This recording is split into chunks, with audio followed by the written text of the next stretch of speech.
sports anxiety, competition anxiety, event anxiety, those are very real things. And a lot of people struggle with nerves right before an event, right? It doesn't even matter what type of event it is. There's a reason why the lineups are so long outside of the porta potties, and it's not because everyone at the race just coincidentally has their bowel movements timed to the exact same moment. No, that's not why. Pre-race anxiety for a lot of people requires that they take a battle poop, and if they don't, they basically won't be able to start the race. The gun will go off, they'll start running, and the very first porta potty or bush that they see, they're going to be in it dealing with whatever gastrointestinal distress they're having. And that has nothing to do with nutrition and has everything to do with just managing their anxiety. Going into this race, because I hadn't done any sport-specific training for it, you would think that my anxiety levels would be quite high, and they weren't. Anybody that was around me at the time could see that I wasn't particularly nervous about doing the event. However, I did express concerns that I probably wouldn't finish. I wouldn't finish the day-to-day stages. I thought that I wouldn't be able to get through them because I have a great deal of respect for sport specificity, even though it doesn't appear that way from the outside when I keep talking about going into this race with no training.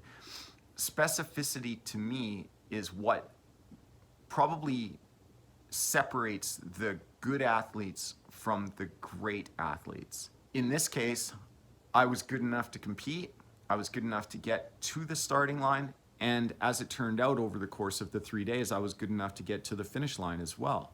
Usually when I'm talking to athletes who are coping with high levels of anxiety before a competition, I ask them to draw from their experience, itemize pieces of evidence that counter their anxious feelings. If a person is going into a race or an event or a competition of some type and they feel like they're underprepared for it, I would ask that person to go back through their training cycle and find examples of their training that refutes the anxious point that they're making to themselves that they're underprepared. In most cases, people show up to the starting line overtrained, not undertrained. Even in my instance, I didn't show up to the race undertrained. I showed up to the race lacking specificity. That is a key point, and it has to be recognized. I wasn't able to draw evidence from my past accomplishments to fortify my perspective as far as racing the mountain bike was concerned. But I've been training all year. I know that my body has the capacity to do what I'm asking it to do. The question became more of a technical one. The technical merit of my abilities to operate a mountain bike over the course of nearly 200 kilometers. I didn't have any good evidence, let's call it, because recency matters when you're trying to look at evidence for moving forward in an event like this. Because I didn't have any recent evidence, it made it somewhat suspect as to whether or not I would have the technical abilities to operate my bike. What I did have was a lot of evidence as to my fitness levels being where they needed to be. I've talked about the 4 cornerstones that I rely on for myself and for others. And in order, they are health, wellness, fitness, and performance. I know that my health and wellness are attended to as best I can. To the best of my abilities, I monitor my health and wellness and try to keep them well established as far as my best practices are concerned. When it comes to fitness, I am always looking to build capacity and durability. Because those two things inform almost all of my health and wellness practices when it comes to achieving fitness, I looked at the 4th cornerstone, performance, as being something that was attainable if I had achieved my 2 main fitness goals of building capacity and building durability. I truly believed that I would be able to make a showing for myself on the mountain bike and generate performance there. What was missing was specificity, and I cannot stress this enough. You can have health, wellness, and fitness, but if you want truly great performance, it has to come from a place of specificity. Whatever sport or event you are doing, you need to live and breathe that sport, because the specificity you get from being so immersed in it pays dividends when you get to a competition. And as a coach or a trainer or an advisor or a consultant, I look for that specificity in the lifestyle of the athlete I'm dealing with, because I know how valuable that can be if that person experiences any type of doubts or anxiety, or even an acute form of depression when they get to the race site or the event site and they start to feel like they shouldn't be there. I relied on several of those factors to help me maintain not so much an optimistic outlook. I would never force optimism when it comes to competing in events like this, or anywhere in life, to be honest with you. I don't like forced optimism.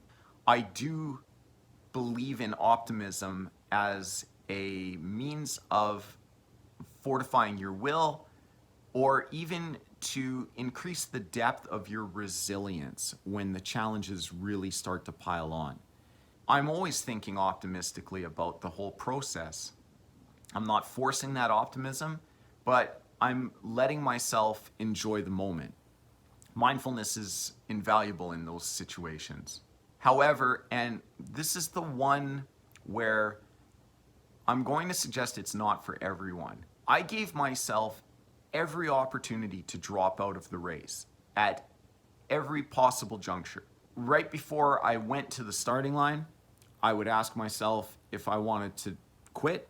Right when I got to the starting line, I would suggest to myself that it would be fine if I wanted to just stop and not start. Once I started the race, nearly every pedal stroke, I was willing to lay down my bike and walk off the course. None of those things were going to happen, but I think it's important that I was willing to acknowledge that. If I do have an inner pessimist who's right there with me as I'm doing these events, I just let him speak. I don't care if he goes on and on about how bad the conditions are, how bad my training is, how poorly I'm doing. Just let that pessimist speak and keep going. It seems simplistic, but the self-talk and the conversations that you have with yourself when you're under duress are probably the only things that are going to get you through those moments.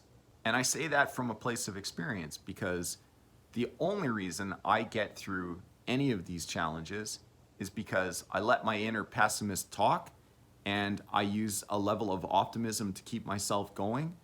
And it all happens through a filter of self-talk where I may be directing thoughts at myself, but I'm also answering thoughts that are creeping in or making me feel doubt.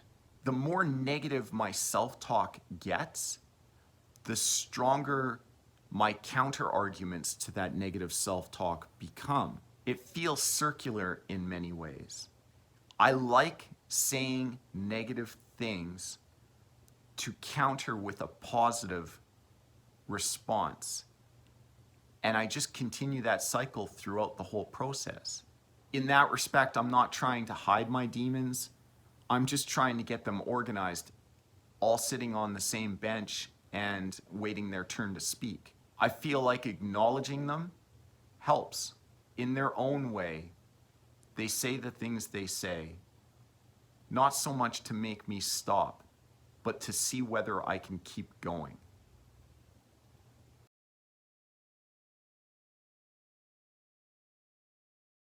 It turns out I can.